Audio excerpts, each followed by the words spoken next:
투자는 건강하게, 맘 편하게, 오래. 안녕하세요. 케빈 베스먼 허정욱입니다.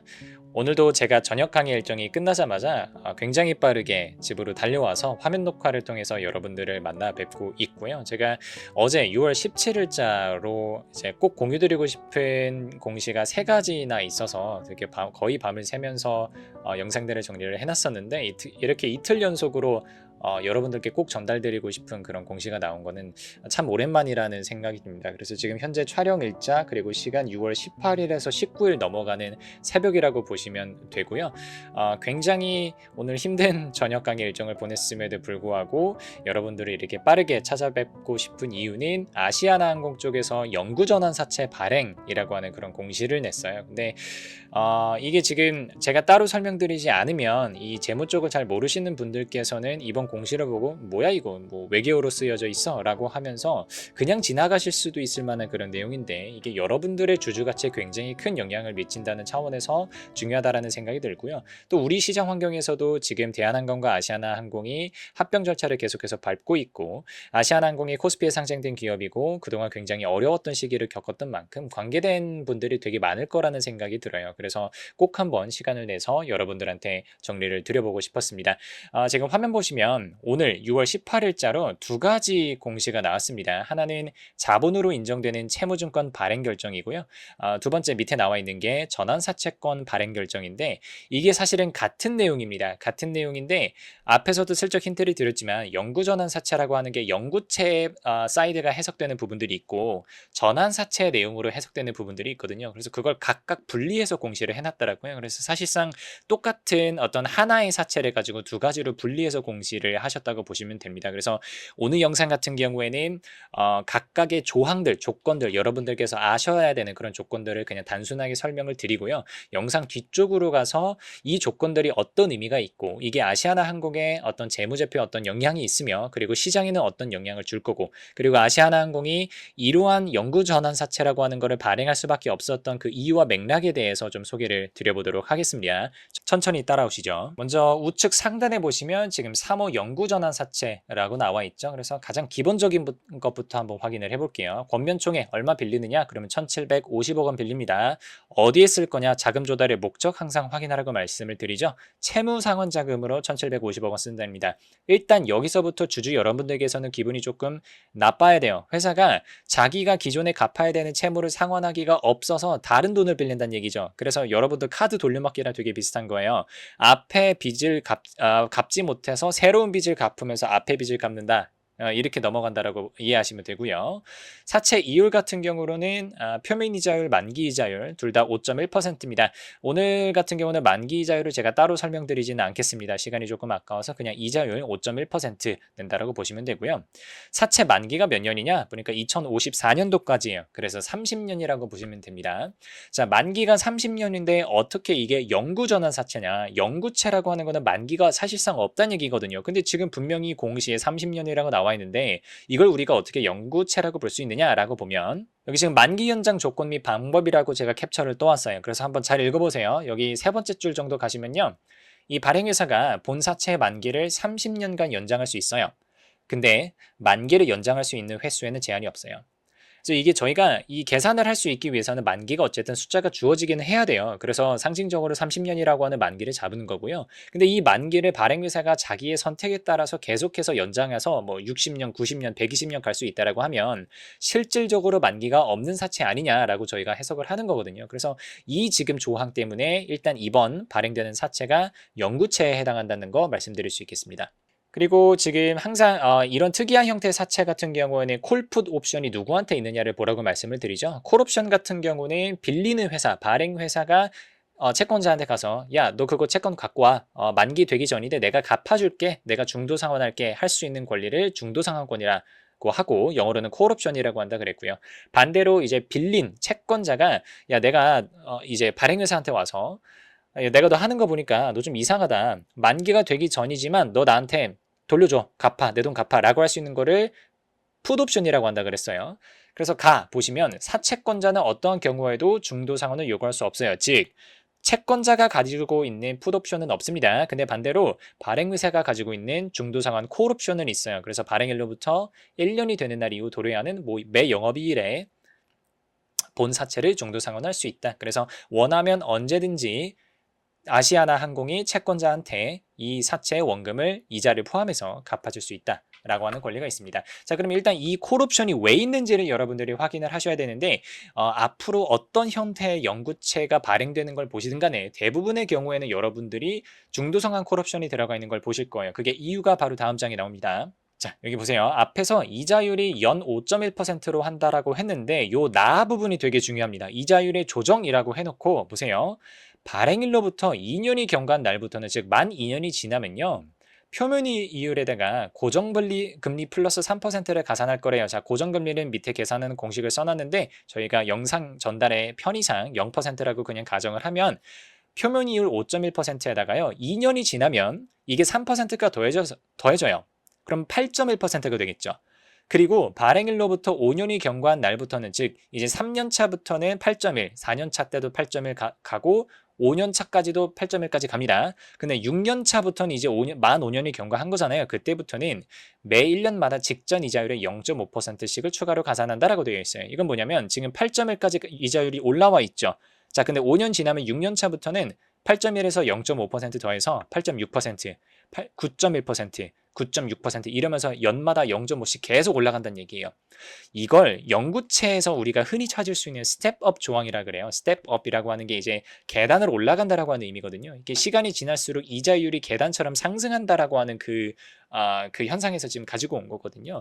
그래서 영구채 스텝업 조항이 있으면 이게 빌린 발행회사한테 어떤 압박이 되냐면 내가 빠르게 갚지 않으면 어떤 문제가 생겨요? 감당해야 되는 이자율이 계속해서 올라가게 됩니다. 그럼 이건 실질적으로는요. 회사한테 갚으라고 채권자가 압박하는 장치인 거예요. 표면적으로는 만기 30년을 연장할 수 있으니까 영구채인데 실질적으로 너가 진짜 크나큰 이자율 부담에 처하기 싫으면 때가 되기 전에 갚아라는 얘기예요. 그리고 솔직히 말하면 지금 8.2년이 지나고 나서부터는 8.1이잖아요. 8.1 굉장히 높은 금리거든요. 그러니까 사실상 만 2년이 지나기 전에 이 사채에 원리금 갚아라고 하는 압박을 지금 채권자가 주고 있다라고 보시면 되겠습니다. 그래서 영구채가 나왔을 때는 항상 스텝업 조항을 꼭꼭 신경 쓰셔야 되는 거 말씀드리고요. 그럼 누구한테 이 세차를 발행했느냐 보니까 대한항공한테 발행을 합니다. 그래서 예전에 이미 발행인했었던 영구전환 사채가 3천억 정도가 있었나 봐요. 근데 이번에 발행하는 1,750억 원을 더해서 총 합쳐서 대한항공을 대상으로 영구전환 사채 발행한 게 4,750억 원이라는 거 확인하시면 되겠습니다. 지금 대한항공과 아시아나항공 같은 경우는 이제 합병과 관련해가지고 계속해서 법적인 절차들을 밟고 있죠. 이 과정에서 대한항공이 아시아나항공한테 표면적으로는 어떤 재무적인 지원이 들어가는 거고 조금 이제 경영권을 강화하는 그런 상황들이 벌어지고 있다 이해하시면 될 것 같고요. 그 다음에 이제 전환과 관련된 내용들로 보시겠습니다. 앞의 내용 같은 경우는 이제 영구체적인 관점에서 제가 이걸 풀어드린 거고요. 전환권과 관련된 조항들을 풀어드리겠습니다. 전환이라고 하는 거는 채권자가 빌려준 원금을 그 발행 회사에 신주로 받아갈 수 있는 원리금을 상환받는 것이 아니라 신주로 받아갈 수 있는 그 권리를 전환권이라고 하는 옵션이라고 한다라고 말씀을 드렸죠.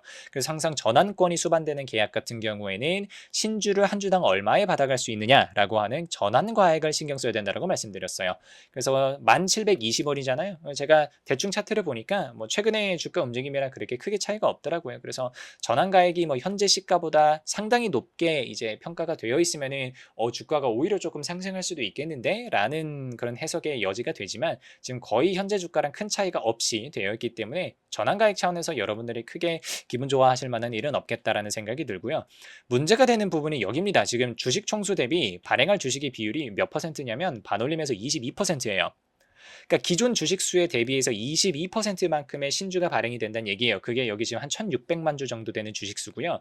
그러면 당연히 전체 주식 수가 늘어남에 따라서 기존 주주분들은 지금 이 영구전환 사채에 투자하는 게 아니잖아요. 내가 전환권을 갖고 있는 게 아니란 말이죠.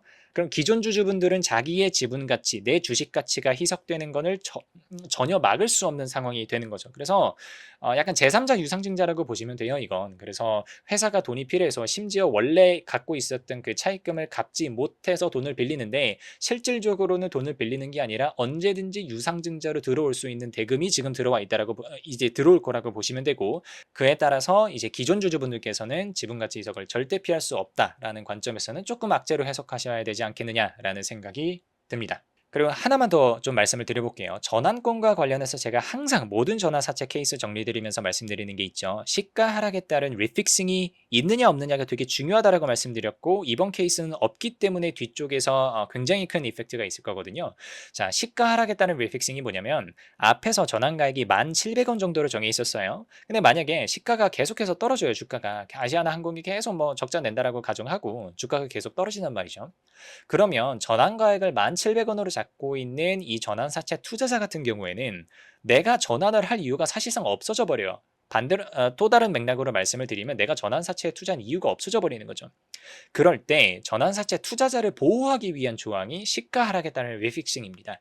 그래서 주가가 하락하게 되면 원래 처음에 정해져 있었던 전환가액은 1,700원이지만 이게 시가 하락에 맞춰서 계속 전환가액도 떨궈주는 거, 이걸 리픽싱이라고 하거든요. 그럼 점점점 채권자는 더 싼 가격에 이 회사의 신주를 받아갈 수 있는 그런 상황들이 되니까 당연히 기존 주주들 그리고 여러분들 입장에서는 기분 나쁘게 느끼실 수밖에 없는 지점이라고 항상 말씀을 드리는데, 이번 아시아나항공의 영구전환사채 같은 경우에는 시가 하락에 따른 리픽싱이 없다라는 점에서는 그 리스크가 없다라고 해석해 드릴 수 있겠습니다. 그럼 도대체 어떤 기존 차입금을 갚을 거냐라고 보니까 103회 무보증 사모전환 사채가 있었대요. 자, 지금 이번에 발행되는 게 105회입니다. 그래서 103회에 1,750억 발행해 놨었던 게 있어요. 그래서 뭐 왼쪽에 지금 보시는 유진투자증권을 포함해서 여러 가지 이제 FI들한테 빌렸는데, 얘네들한테 빌린 1,750억 원을 지금 갚을 돈이 그렇게 넉넉지가 않아서 새롭게 영구전환 사채를 발행하면서 1,750억을 조달하는 상황이다라고 보시면 되고요. 이게 얼핏 보시면 이상한 걸 느끼실 수가 있어요. 왜냐면 103회 전환사채 같은 경우에는 오른쪽에 이자율이 4.7%예요. 근데 이번에 발행하는 게 5.1%잖아요. 그럼 여러분들이 이상하게 생각할 수 있어요. 이거 어차피 만기가 2052년까지인데 4.7%짜리를 갚기 위해서 신규로 5.1%짜리 대출을 받는 거랑 똑같은 거잖아요. 그래서 이게 지금 뭐 아시아나항공한테 합리적인 선택이 맞아? 이런 의문이 드시는데, 제가 그래서 작년 연말 사업보고서 기준으로 이 103회 사모전환사채에 관련된 세부 내역들을 좀 가지고 와봤어요. 자, 여기 있는 거예요. 103회 무보증 사모전환사채 4.7% 나와 있는데 주석 8번에 가서 보니까요, 얘도 지금 스텝업 조항이 들어가 있더라고요. 이자율이요, 발행 후 2년 동안은 4.7이에요. 근데 3년차부터는 3 그리고 조정금리 더해져요. 자, 조정금리 반영한다라고 하더라도 4.7에 3 더하면 7.7%가 나오잖아요. 그러니까 이게 지금 2022년도에 발행을 했잖아요. 그러면은 2년이 지나고 나면 4년도 올해 6월 10일이 지나가게 되면 연 이자율이 몇 퍼센트가 된다고요? 네, 7.7%로 확 뛰어 올라가게 된다고요. 그럼 지금 아시아나항공 입장에서는 내가 7.7%의 이자를 1,750억 원에 대해서 감당하면서 가져가기에는 너무나 부담스러우니까 뭔가 리뉴얼하는 느낌으로 5.1%의 대한항공을 대상으로 거의 동일한 조건의 사모전환사채를 발행을 해서 105회를 빌리면서 103회를 갚아주는 느낌의 그런 전략을 선택했다라고 여러분들께서 이해를 하셔야 되는 거죠. 자, 그러면 여기서부터 진짜요. 이제 정리해드려 보겠습니다. 지금 이번 영구전환사채 같은 경우는 영구채 사이드와 전환권 쪽 사이드를 양쪽을 분리해서 조금 이해를 하셔야 되고요. 금액 1,750억 원 빌려요. 만기는 30년의 연장 가능이기 때문에 영구채라고 말씀을 드렸고요. 이자율은 첫 2년 동안은 5.1%, 3, 4, 5년 차 때는 8.1%, 그리고 이후로는 0.5%씩 상승한다는 거 확인해 드렸어요. 조정금리는 저희 논의에서 제외했습니다. 그리고 누가 갚을 수 있느냐, 갚아달라고 할 수 있느냐, 콜풋 옵션에 대해서는 발행회사 아시아나항공 쪽에 콜 옵션이 있다라고 보시면 되고, 전환권 한 주에 얼마에 받아갈래? 라고 하면 1,720원에 받아갈 수 있고요. 그걸 전환권을 행사하게 되면 주식수 22% 늘어나니까 개인 주주들 입장에서는 굉장히 가슴 아픈 상황이고요. 그나마 다행인 게 시가 하락에 따른 리픽싱이 없다. 그래서 대한항공, 이 전환사채에 투자하는 대한항공이 더더욱 싸게 이 전환권을 받아가는 그런 경우의 수는 없기 때문에 조금이라도 안심하셔라 라고 정리드릴 수 있겠습니다. 그럼 여기서 핵심은 이제 이겁니다. 도대체 아시아나 항공이 왜 이렇게 복잡하고 개인 주주들 입장에서는 참 알아듣기 힘든 이런 조건의 영구전환 사채를 발행했어야만 했느냐라는 거예요. 사실 돈이 필요할 때 그 자금을 조달하는 방법은 영구전환 사채만 있는 건 아니거든요. 그냥 일반적인 사채를 발행해도 되고요. 물론 주주들한테 욕을 많이 먹겠지만 시장에서 유상증자를 땡겨도 돼요. 이거 말고도 굉장히 생각할 수 있는 여러 가지 그런 방법들이 있는데 굳이 영구전환 사채라고 하는 애를 통해서 조달해야 될 필요성이 뭐가 있었느냐라고 보면 딱 정리를 드려보겠습니다. 영구채는요. 저희 앞에서도 말씀 잘 나눴지만 원금 상환을 할 의무가 회사한테 없어요. 계속해서 그 시기를 미룰 수 있잖아요. 그럼 이게 실제로는 부채가 맞아요. 남의 돈을 빌린 게 맞는데 재무제표의 시선에서는 이걸 자본으로 처리하게 되어 있어요. 제가 너무 딥하게는 안 들어갈 거예요. 원금 상환 의무가 없으면 이걸 재무제표의 부채가 아니라 자본으로 처리하게 되어 있거든요.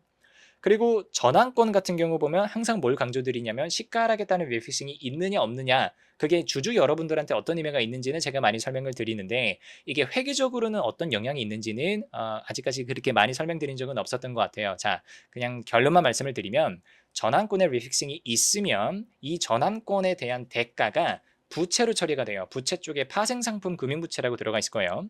근데 이게 리픽싱이 안 들어가 있으면 이걸 그 부채로 보내는 게 아니라 파생상품 부채로 들어가는 게 아니라 자본 쪽에 들어가게 됩니다. 이 전환권 대가가. 그러면 영구전환 사채 전체 1750억이라고 하는 금액이 영구채 금액으로 얼마, 전환권 금액으로 얼마, 이게 분리가 되어서 계상이 되어 있을 텐데 실질적으로는 부채임에도 불구하고 영구채 금액도 그렇고 전환권 대가 쪽 금액도 그렇고 모든 금액이 자본적으로 계상이 되면서 실제로는 회사가 돈을 빌리는 건데 부채가 늘어나는 게 아니라 자본이 늘어나게 돼요. 그럼 순간적으로 부채 비율이 개선되면서 앞으로 아시아나 항공이 뭔가 자금 조달이라고 하는 다른 전략들을 쓸 때 부채 비율이 낮아지니까 훨씬 더 유리한 조건에 새롭게 자금 조달을 할 수 있는 길이 열린다는 거거든요. 그리고 그 기회를 누가 준다고요? 대한항공이 준다고요. 그래서 이런 전략으로 이해를 하셔야 지금 아시아나 항공이 이 영구전환 사채를 발행하는 그 맥락과 배경을 이해를 할 수가 있습니다. 단순히 여러분들께서 야, 표면적으로 그냥 전환가액이 얼마래, 그래서 그냥 지분이석 이 정도 된대, 물론 이거 계산하시는 것도 너무 훌륭하고 정말 칭찬드릴 일이에요. 뭐 이거조차 안 하시는 분들이 너무너무나 많으니까. 근데 제 영상을 보시는 여러분들께서는 그 뒤에 숨겨진 이 회사가 경영을 함에 있어서 어떠한 선택 기준들을 가지고 이런 전략들을 가져가고 있는지를 확실하게 이해하셔야 된다. 그래야 조금 더 유연하고 스펙트럼 넓은 투자를 하실 수가 있다라는 말씀을 드리고 싶어서 오늘 서두에서도 말씀드렸지만 굉장히 급하게 강의 끝나자마자 달려와서 오늘 영상을 찍었고요. 오늘 영상이 여러분들께 도움이 되었기를 바라면서 오늘 강의는 여기서 마무리하겠습니다. 감사합니다.